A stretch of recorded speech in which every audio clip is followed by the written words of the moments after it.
محمد کو قتل کر دیا گیا۔ گھر والے بھاگے، آپ کو دیکھا تو آپ کا رنگ اڑا ہوا تھا۔ انس رضی اللہ عنہ فرماتے ہیں کہ میں آپ کے سینہ مبارک میں سلائی کے نشانات دیکھا کرتا تھا۔ زمزم کے پانی کی فضیلت کے بارے میں ابن عباس رضی اللہ عنہما سے روایت ہے کہ رسول اللہ صلی اللہ علیہ وسلم نے فرمایا، روئے زمین پر سب سے افضل پانی زمزم ہے، یہ خوراک بھی ہے اور بیماری سے شفا بھی۔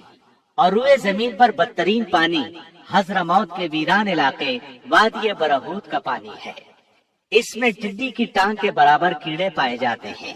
یہ پانی صبح کو تو جوش مارتا ہے مگر شام کو نمی تک نہیں ہوتی۔ مجاہد فرماتے ہیں، میں نے ابن عباس رضی اللہ عنہما کو کبھی ایسا کرتے نہیں دیکھا کہ لوگوں کو کھانا تو کھلائیں مگر زمزم نہ پلائیں۔ نیز جب بھی ان کے پاس کوئی مہمان آتا وہ اسے زمزم کا تحفہ ضرور دیتے۔ زمزم کے پانی سے وضو کرنا مستحب ہے۔ ارواء الغلیل میں جابر رضی اللہ عنہ سے روایت ہے کہ نبی کریم صلی اللہ علیہ وسلم نے آب زمزم کا ایک ڈول منگوایا، اس سے پیا اور باقی پانی سے وضو کیا۔ مسند احمد کی روایت کے الفاظ یہ ہیں، نبی کریم صلی اللہ علیہ وسلم نے طواف کے 3 چکروں میں حجر اسود تک رمل کیا اور 2 رکعتیں پڑھی، پھر حجر اسود کی طرف لوٹ آئے، پھر زمزم کی طرف گئے اور اس سے پانی پیا، سر پر بھی ڈالا۔ صحیح احادیث سے ثابت ہے کہ آب زمزم میں شفا ہے، اور یہ بات ہر دور کے واقعات سے بھی متواتر ثابت ہے کہ اللہ تعالیٰ نے آب زمزم کے ذریعے ایسے مریضوں کو شفا بخشی جو علم طب کی روح سے لا علاج تھے، اور ڈاکٹر حضرات ان کی زندگیوں سے مایوس ہو چکے تھے۔ ابن عباس رضی اللہ عنہما سے روایت ہے کہ رسول اللہ صلی اللہ علیہ وسلم نے فرمایا، روئے زمین پر بہترین پانی آب زمزم ہے، یہ خوراک بھی ہے اور بیماری سے شفا بھی۔ اس لیے جو شخص شفا کی نیت سے پیے گا اللہ تعالیٰ اسے اپنے فضل سے شفا عطا فرمائیں گے۔ مسند احمد میں مذکور ہے، ابو حمزہ کہتے ہیں، میں ابن عباس رضی اللہ عنہما کے پاس سائلین کی ترتیب لگایا کرتا تھا۔ چند دن نہ گیا، انہوں نے پوچھا اتنے دن کیوں نہیں آئے؟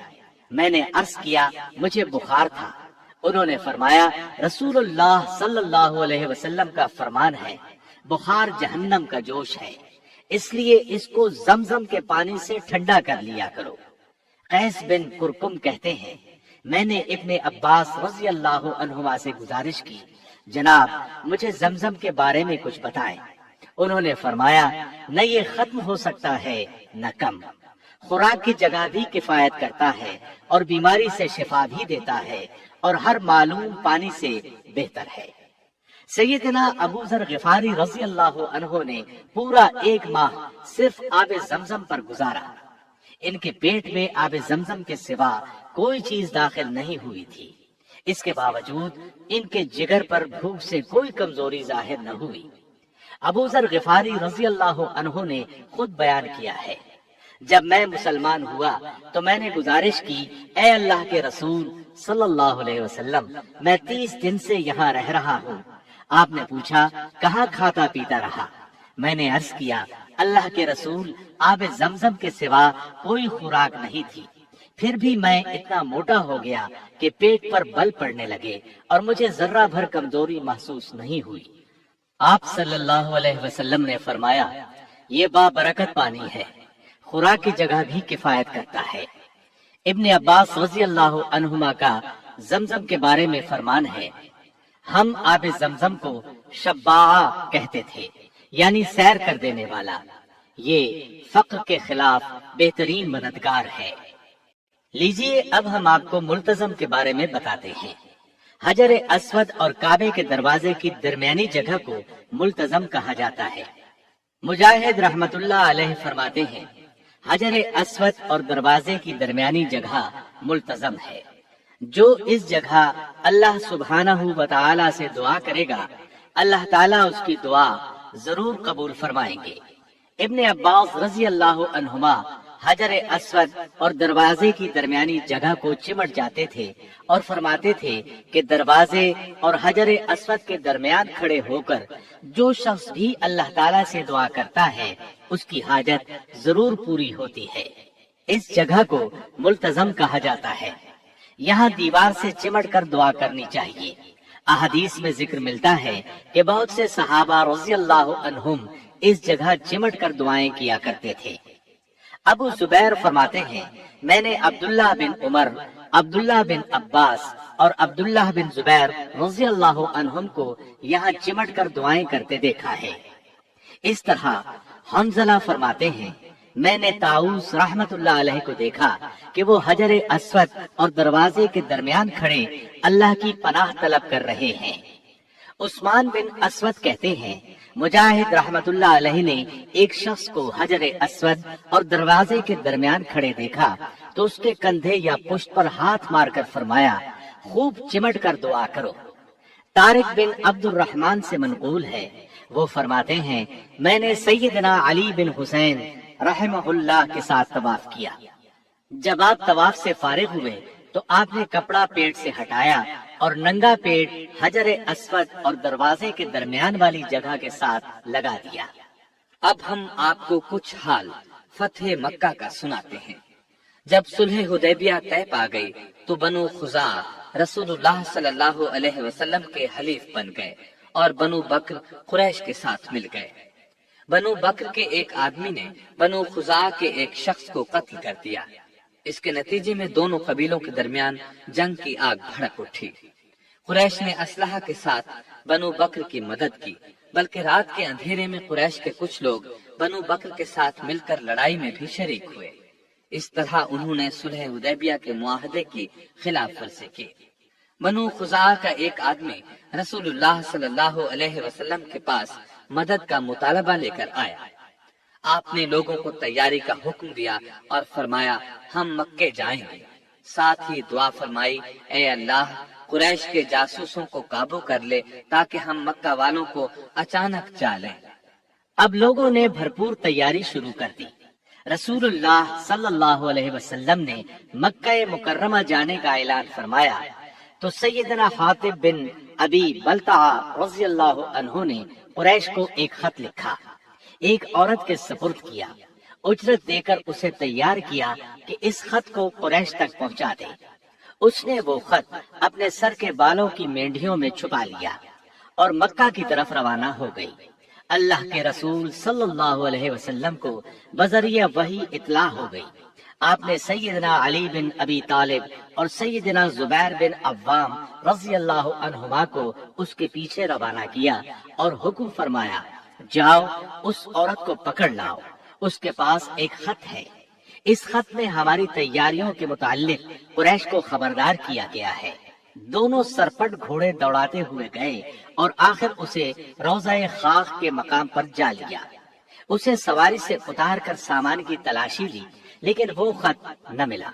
سیدنا علی رضی اللہ عنہ نے کہا، اللہ کی قسم رسول اللہ صلی اللہ علیہ وسلم کی اطلاع غلط نہیں ہو سکتی اور نہ ہم جھوٹ بول رہے ہیں، اس لیے تو خط نکال دے ورنہ ہم تیرے کپڑے اتار کر تلاشی لیں گے۔ جب اس نے محسوس کر لیا کہ اب خط نکال کر دینے کے سوا کوئی چارہ نہیں تو بولی، اچھا آپ منہ دوسری طرف کر لیں۔ سیدنا علی رضی اللہ عنہ نے چہرہ دوسری طرف کر لیا۔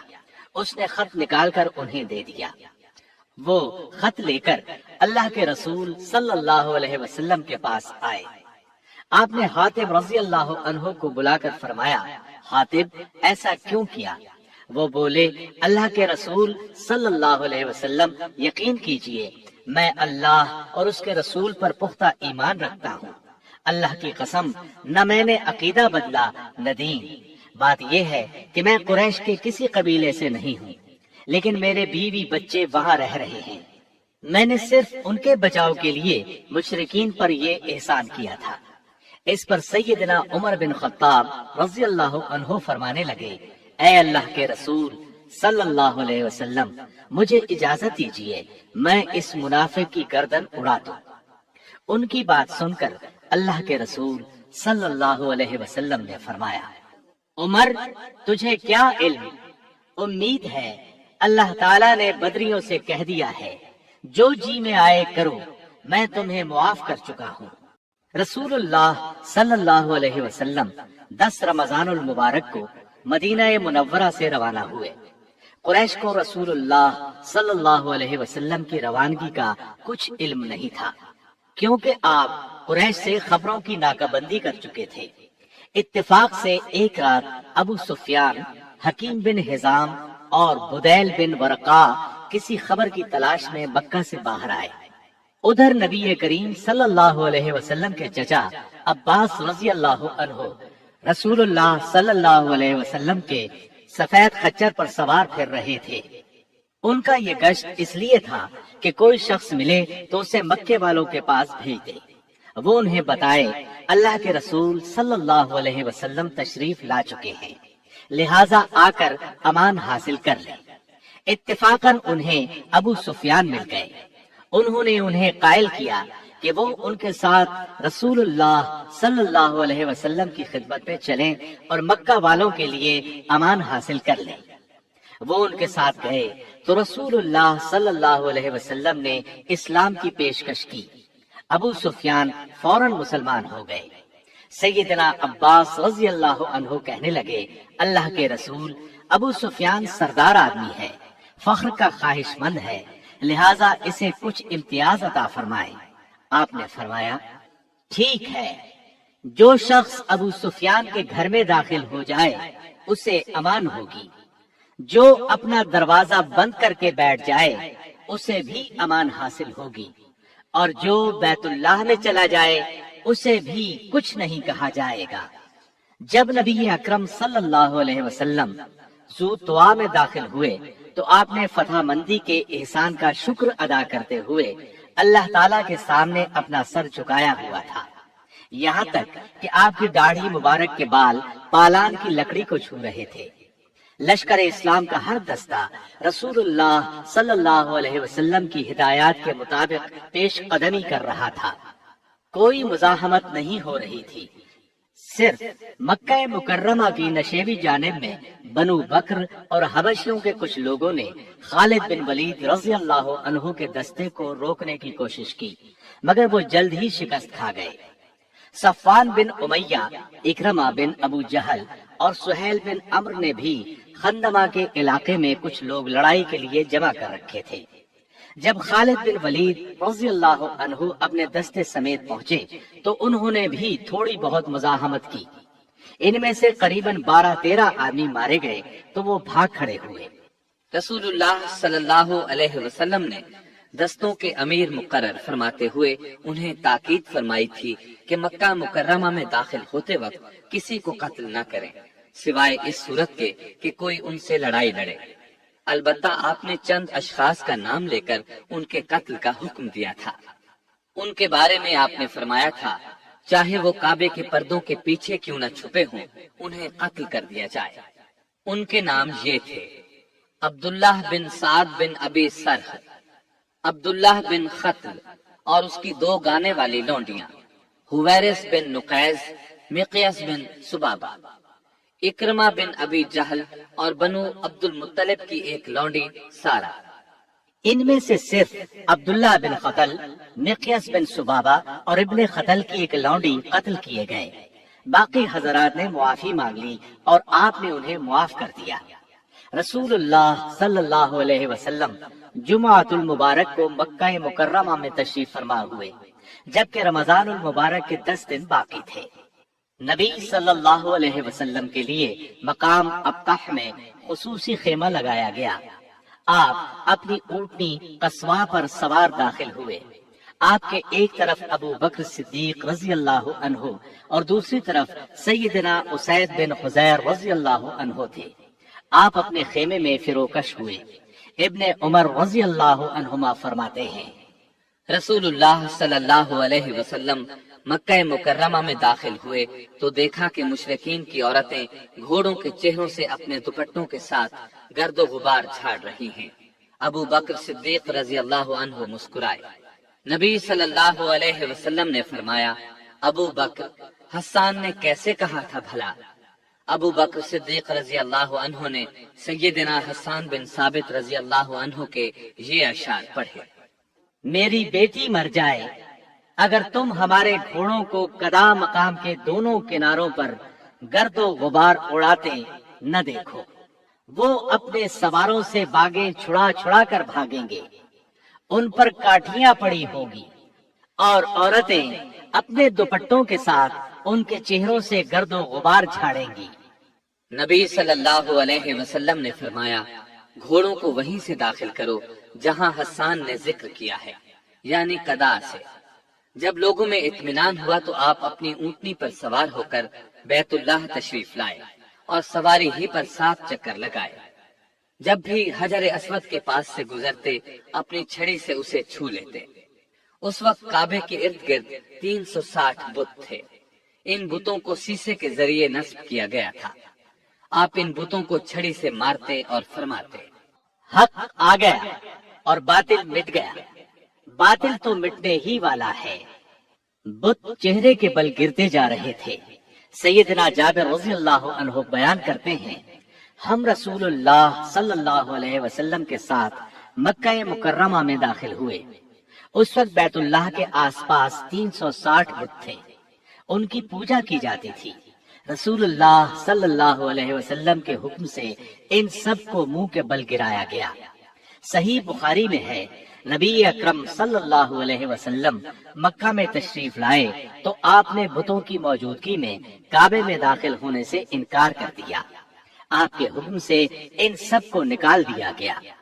جب سیدنا ابراہیم اور اسماعیل علیہ السلام کے بت نکالے گئے تو ان کے ہاتھ میں تیر پکڑائے ہوئے تھے۔ رسول اللہ صلی اللہ علیہ وسلم نے فرمایا، اللہ ان مشرکوں پر لعنت کرے۔ اللہ کی قسم، انہیں علم ہے کہ ان دونوں شخصیات نے کبھی تیروں کے ساتھ قسمت آزمائی نہیں کی۔ پھر آپ بیت اللہ میں داخل ہوئے اور کونوں میں کھڑے ہو کر تکبیریں پڑھتے رہے، لیکن آپ نے اس میں نماز ادا نہیں فرمائی۔ صحیح بخاری کی دوسری روایت میں ہے کہ آپ نے اس میں نماز ادا فرمائی تھی۔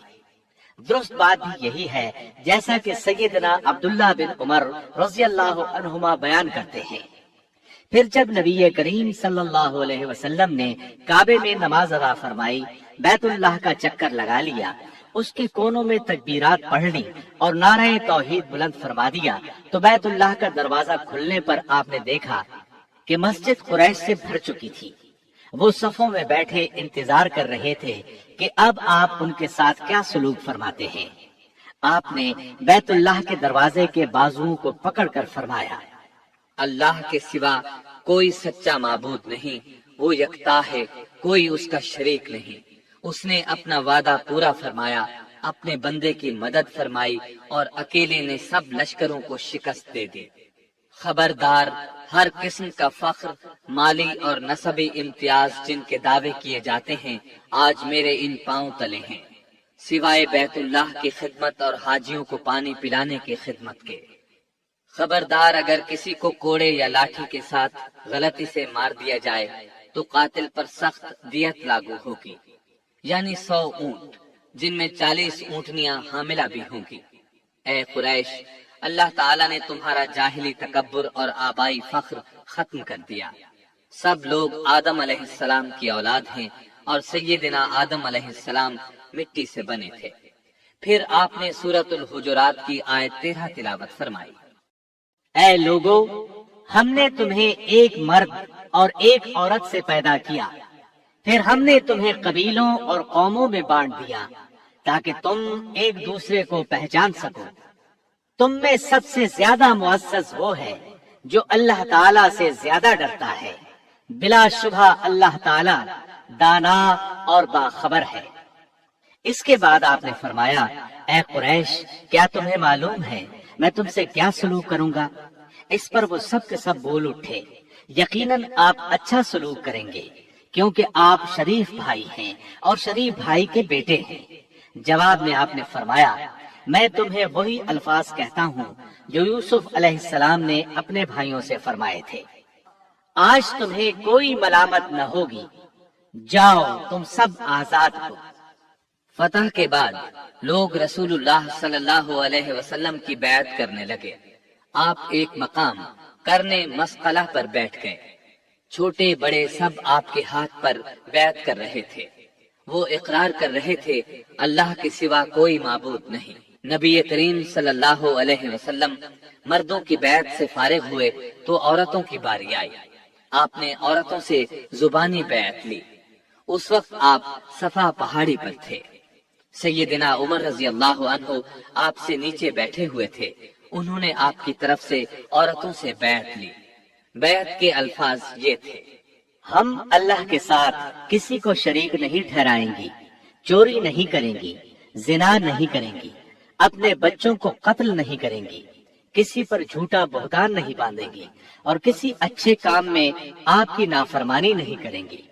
نبی کریم صلی اللہ علیہ وسلم مکہ مکرمہ میں 19 دن ٹھہرے۔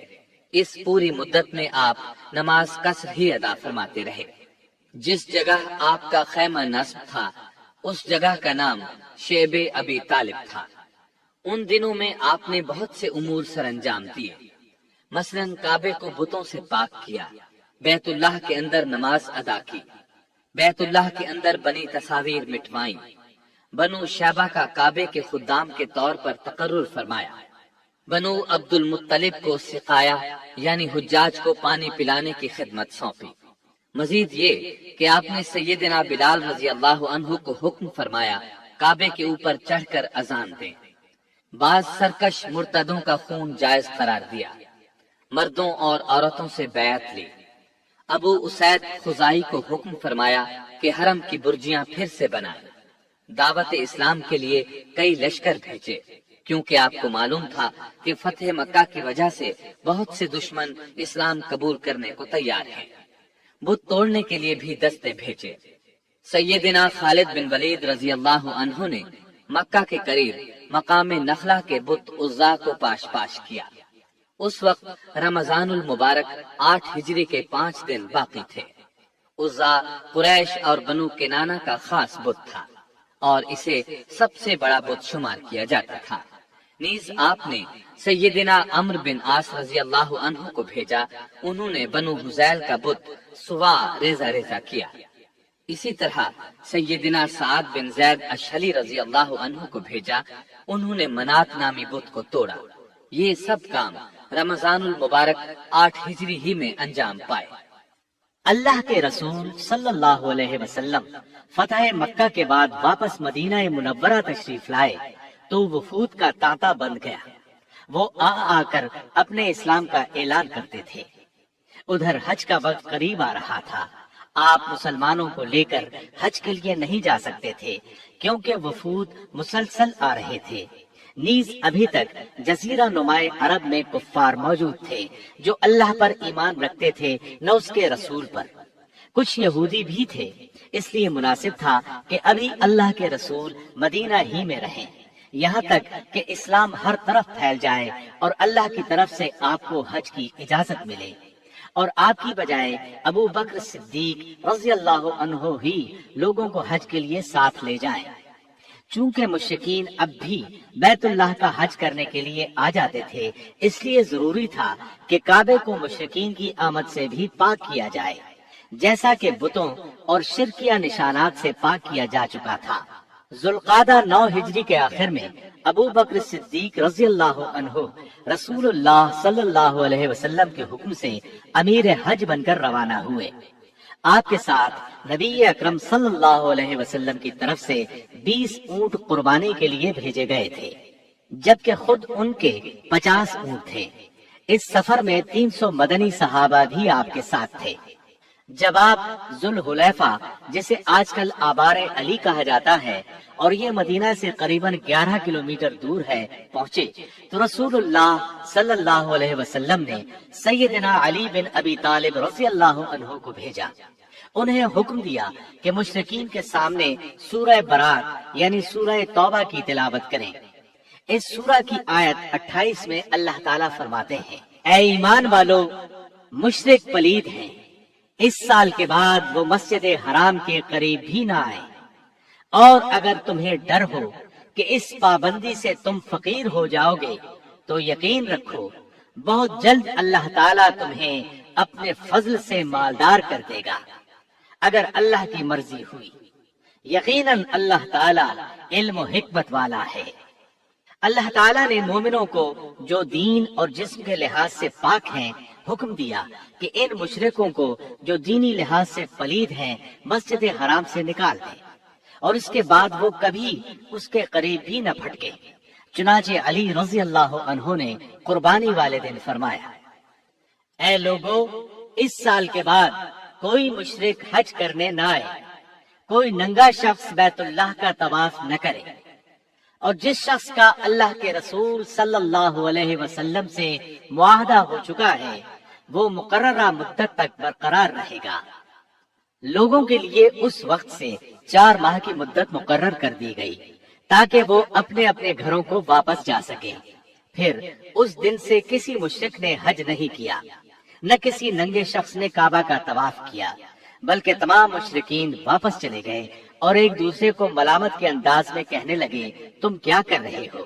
جب قریش اسلام قبول کر چکے ہیں تو تم بھی اسلام قبول کر لو۔